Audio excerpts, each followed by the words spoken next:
Os contos están cheos de animais que falan e fan cousas extraordinarias. Sen ir moi lonxe, o Canrín falaba latín. E a galiña azul ponía ovos de cores. E ti sabes o conto dunha vaca moderna que non daba leite nin nada?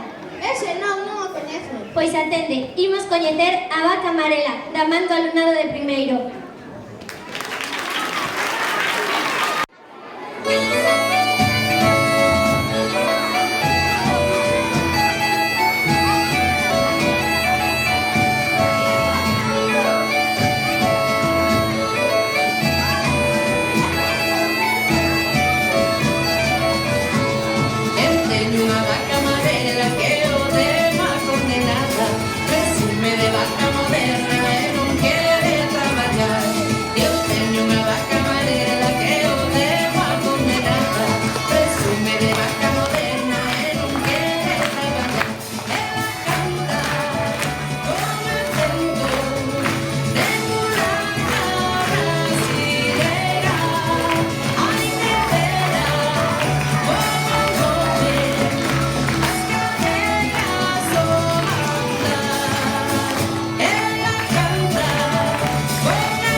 Permanente